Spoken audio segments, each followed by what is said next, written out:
Kevin Simpson buying more of well-known name in that space, Honeywell. Tell me why. Well, if we're talking about the broadening out, so we'll go to the names that we tend to invest in. Yeah. Honeywell had what we felt were really good earnings last week. The stock dipped down about $10. We use that as an opportunity to add to it. I think that the company lowered its guidance modestly, but beat on every other aspect of the earnings report. $8.44 of free cash flow is a record high. We believe in the aerospace part of Honeywell, and to the earlier conversation, we think that it'll be a strong beneficiary of that trade. Maybe not for a year, but certainly over the longer term. The better part of this conversation is that, yes, the industrial sector hits this new record high, right? Honeywell's down 4% this month. It has not participated at all in the broader sector's, surge. Yeah, I think that's why you want to be buying it down here before it catches up with the other names. We own Caterpillar, that's been on fire. But I think Honeywell's a buying opportunity down here. What about the other one you did? You bought more Visa. So financials are up 6.5% in July, second best sector, hitting a record high today as well. And you buy more Visa, that's a full position for you, 5%. Yeah, and I wish we could have bought more. I think the market got that wrong also on earnings. We were able to pick it up the other day at 252. It's 264 here. It's a full position for us. But what a lot of people don't realize, Scott, is that with Visa, they're not necessarily tied to the consumer or the default. It's a transaction. It's a little bit of a fintech there.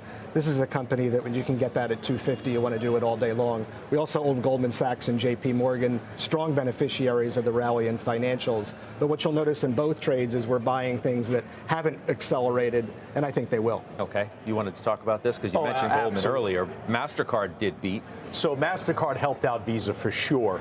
But the financial sector, you said second. It is the second best performing sector year to date. And think about earnings for a moment.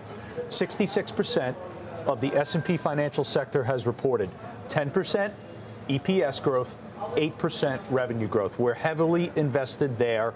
We've got 29 names. Of the 29 names, 20 of those names are beating the S&P. 10 of them are up greater than 30%. Look at KKR. That is our top holding. KKR delivered 49% net income growth. That's exactly why Kravis, Kohlberg, and Roberts designed this company in 1976 to do. Higher fee environment. Private equity is absolutely crushing it. Do not ignore the financial sector for the remainder of the year. It's technically the third best performing year to date, but that's with taking into context technology and comp services. But your point is well made, because obviously when comp services, you're talking about things and like we mentioned Meta Goldman and Sachs before. Yeah. I still think there's more to go. More upside on Goldman Sachs. I've been talking about, Steve has been in it with me. I think Goldman Sachs 550, 600 is reasonable price target. Weiss? Look, when you're talking about rate cuts and you're in the cusp of them, you're talking about a further opening of the IPO market, for getting back to normal trends in M&A. So it's all positive for Goldman Sachs. Isn't that all bullish for the overall market too?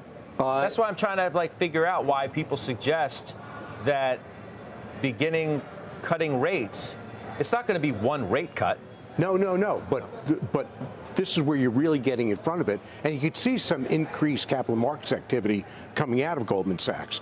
But the question is, isn't it bullish for the overall market? If you take one segment of the market, biotech, anytime there's a biotech issuance cycle, the stocks go down because you're bringing on so much supply that can't be met by demand. So the question I have is, you've got the biggest pipeline I've ever seen in my long and illustrious career, Scott, of IPOs that every banker has, right? So what's that massive flood of supply going to do? In my view, it's not going to really hurt the market.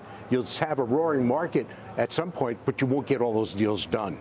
So I think you will see some companies that can't get funded, but the market will survive and absorb the demand. Shannon, what about the financials?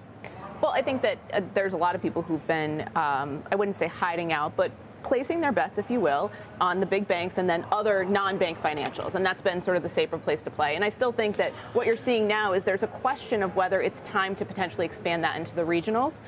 Obviously, still a lot of concerns about their loan book and the considerations around that and the potential continued provisioning of those loans and potential increase in defaults. So, but I think overall, if you think about, the tip of the spear of this rotation and where it feels most comfortable, net interest income alone you see an opportunity to monetize that. And I think that's where you don't have to go out quite as far on a limb as you do with some of the other cyclicals to get your rationale for ownership. All right.